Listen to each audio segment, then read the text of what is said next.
Good morning to all.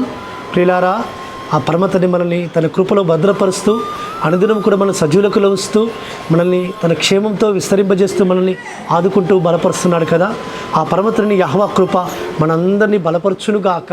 ఆయన ఆశీర్వాదాలతో మనల్ని సమృద్ధిగా నింపునుగాక. ప్రియులారా, అనుదిన కృపలో లేఖన భాగం ఈ దినం కూడా మనం చూసుకుంటుంటే పరమగీతము 8వ అధ్యాయము 6వ వచనములో ప్రేమ మరణమంత బలవంతమైనది. అను ప్రియులారా, ప్రేమ మరణమంత బలవంతమైనది. నిజంగా ఈ ఆశ్వమిస్తే ప్రేమ ఎంతో గొప్పది సుమా. ఏ మనుషుడు కూడా ఆయన ప్రేమను వివరించలేరు, కొలవలేరు, కొలతలేనిది. కాబట్టి ఎత్తు లోతు మరి వెడల్పు తెలుసుకోలేనిది. ఆయన ప్రేమ శాశ్వతమైనది, ఆయన ప్రేమ నిత్యమైనది, ఆయన ప్రేమ నిస్వార్థమైనది. అంత గొప్ప ప్రేమతో ప్రేమిస్తూ వస్తున్నాడు మనల్ని. కాబట్టి ఆ ప్రియురాలు పాడుతుంది, ఆ పరమగీతంలో ప్రియురాలు, అయ్యా నీ ప్రేమ ఎంతో గొప్పదయ్యా, మరణమంత బలవంతమైనది. ఎందుకంటే ఆయన తన యొక్క ప్రేమను బట్టియే ఆయన మరణాన్ని అర్పించాడు, ఆయన మరణం నందాడు.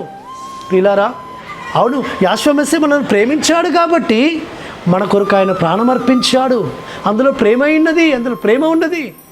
మనం ఆయనను ప్రేమించకపోయినా, మనం ఆయనకు సమీపంగా లేకపోయినా, మనము నీతిమంతులము కాకపోయినా, మనము దూరస్థులంగా ఉన్నప్పటికీ, శత్రువులంగా ఉన్నప్పటికీ, ఏమాత్రం ఎన్నదగిన వారము కాకపోయినప్పటికీ మనల్ని ప్రేమించి ఆ ప్రేమకు గుర్తుగా, ప్రేమకు ఆయన ఏం చేస్తూ వచ్చాడంటే సాదృశ్యంగా ఆయన ఆ యొక్క మరణమును ఆయన తీసుకున్నాడు, మరణమును ఆయన తీసుకున్నాడు. మనం చెందాల్సిన మరణం ఆయన తీసుకొని ఆయన మరణం చెంది మన మరణం తీసివేశాడు, మన మరణాన్ని కొట్టివేశాడు. కాబట్టి ఆ ప్రేమలో ఏమి కనబడుతుంది అంటే ఆయన ప్రేమలో ఒకటే ఒకటి కనబడుతుంది.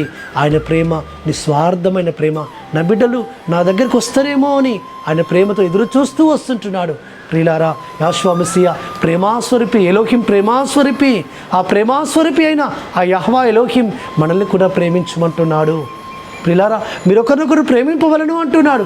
నేను మిమ్మల్ని ప్రేమించలాగునా, నేను మిమ్మల్ని క్షమించలాగునా, మీరు ప్రేమించండి, మీరు క్షమించండి అంటున్నాడు. ఆ యెహోవా మెస్సియా ఎంత ప్రేమాస్వరూపుడో. ఆయన తన రక్తమంతా కార్చాడు, తన ప్రాణం అర్పించాడు, మన కొరకు మరణించి మూడో దినం తిరిగి లేచాడు.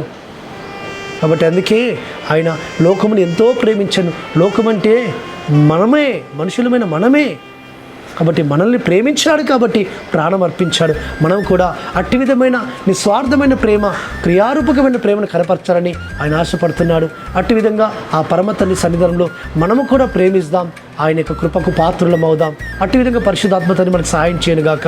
ప్రార్థన చేసుకుందాం. పరలోకందర మా తండ్రి, సర్వోన్నత జీవాధిపతి, నీ ప్రేమ ఏ విధంగా నిస్వార్థమైనదో, నిష్కలంకమైనదో, శాశ్వతమైనదో అట్టి విధంగా మేము కూడా ప్రేమించడానికి సహాయం చేయమని ప్రార్థిస్తూ మారశకుడు, విమోచకుడు, నజరేయుడైన యెహోవా మెస్సియా అతి పరిశుద్ధమైన నామమున స్తుతించి ప్రార్థించి వేడుకుంటున్నాము తండ్రి, ఆమేన్. సర్వోన్నతుడు, సర్వాధికారిని యెహోవా మెస్సియా కృపా కనికరము నిరంతరం తోడుగా ఉండి ఆయన మనం బలపరచునుగాక. ఆమేన్.